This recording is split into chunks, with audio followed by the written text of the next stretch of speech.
At the top of a lonely hill, where the pines whispered secrets to the sky and the clouds floated like ownerless thoughts, lived an old monk named Etsu.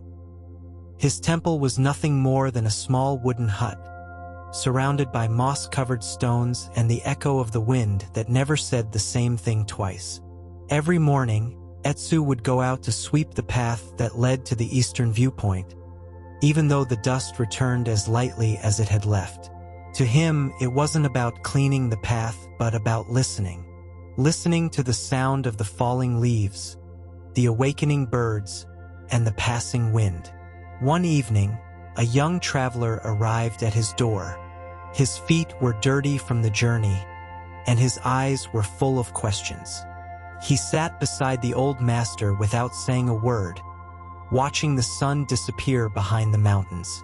"Master," the young man finally whispered, "I missed an opportunity that will never return, and I don't know how to live with it." Etsu didn't reply right away. He only looked toward the valley, where the wind began to stir with an almost imperceptible whisper, as if remembering something that no longer existed. "Come tomorrow at dawn," said the old man gently, "and listen with me to the passing of the wind." The young man slept silently beside the temple, on a mattress of dry leaves that crackled with each breath. The song of the crickets and the murmur of the night wrapped him like a warm blanket. He dreamed not of words or memories, but of a vast formless space where time dissolved like dew under the moonlight. When the first breeze of dawn brushed his face, he awoke. Etsu was already standing, his back to him, gazing at the horizon from the viewpoint. The sky was still gray, but a golden promise began to rise behind the distant hills. "Listen," said Etsu without turning. "Don't look, don't think. Just listen." The young man closed his eyes. The wind arrived gently, like an ancient sigh. It touched the highest branches, made the low grasses dance, and passed between them like an invisible but living presence. "This wind," said the monk, "is not the same as yesterday, nor will it be the same tomorrow. It never returns. It never stops. It only exists now."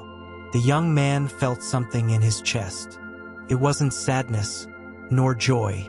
It was a stillness he didn't know, as if a door had quietly opened deep within him. The young man slowly opened his eyes. The sun was already beginning to paint the low clouds gold, and the trees cast long shadows over the still wet morning earth. "And what if I miss another opportunity?" he asked in a low voice, as if afraid the wind might hear. Etsu smiled, eyes narrowed by the light. "Opportunity never has a face," he said. "It just passes, like the wind. If you try to hold it, it vanishes. If you cling to it, it slips through your fingers. It didn't come to stay. It came to brush against you." The young man frowned. "Then, how will I know when to act?" The elder picked up a fallen leaf and placed it on his palm. The wind lifted it effortlessly and made it dance in the air. "You won't know with your mind," he replied. "You will feel it with your soul, just as you feel this wind. You don't think about it, you don't analyze it. You simply feel it." The young man remained silent, as if those words had gently struck an ancient bell within him. He stared at the horizon, where the light grew unhurriedly, as if it too knew it should not repeat itself. That day, the young man decided to stay. He asked no more questions. He simply observed, swept alongside Etsu, meditated in silence, and sometimes just sat to listen to the wind pass through the trees. Each afternoon, the wind changed. Sometimes it was warm, like a sun's embrace. Other times, cold and sharp, like a reminder that everything transforms. It never carried the same song, never brushed the same way. One morning, as the young man gathered water from the stream, Etsu sat on a stone and spoke without looking at him. "What you lost was already wind. What comes has no form yet. Only this moment exists, and you, breathing within it. The young man paused. Water ran between his fingers, clear and alive. In that instant, he understood. There was no yesterday to hold on to, nor a tomorrow to anticipate. Only that precise moment where the wind, the water, and his heart beat in unison. And for the first time, he felt no guilt, nor fear, only presence. Day after day, the young man stopped searching for answers. He learned to sweep without hurry, to drink tea without thinking of anything else, to walk without needing to arrive. Time ceased to be a burden. "Master," he said one afternoon while they watched the leaves fall, "I've noticed something curious." "What have you noticed?" Etsu asked, caressing his clay cup with worn hands. "I no longer expect things to return. Not people, not moments. And yet, I feel full." The old man nodded slowly. "That is because you have begun to live like the wind, without return, without the need to repeat, without fear of passing." The young man closed his eyes. The wind blew gently, and for a moment he seemed to recognize it. But it was not the same wind from dawn, nor from the day before. It was a new one. And even so, he welcomed it as if it had always been with him. Then he understood. It wasn't about holding on, but about receiving. It wasn't about repeating, but about being awake in each step. With the passing moons, the young man was no longer the same one who had arrived with a face full of regret. His gaze was serene, like a calm lake, and his stride light, as if each step greeted the earth. One day, while gathering wood among the trees, he felt something inside speak to him, not with words, but with a soft and clear certainty. It was time to go.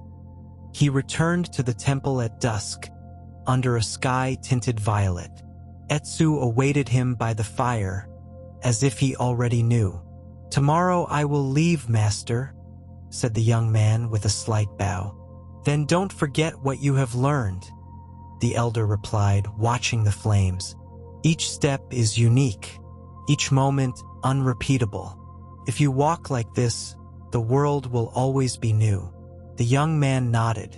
The fire crackled like the heart of the night, and the wind slipped through the hut's cracks, bringing with it a whisper that seemed to say goodbye. But this time, it didn't hurt. At dawn, the young man rose. He didn't carry much. A light bag, a rope, and the silence he had learned. Etsu accompanied him to the entrance of the path, where the trees formed a natural arch over the way. For a few moments, neither spoke. The wind, soft as a first thought, caressed their faces. "Will I see you again, master?" asked the young man without looking back. Etsu smiled, like a tree that has seen many seasons. "If the wind allows, perhaps. But if not, we've already seen each other completely."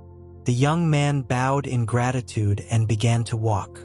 Each step felt light, not because he left something behind, but because he carried what mattered, the present. And in every crossroad, in every new face, in every silence between words, he remembered what he had learned.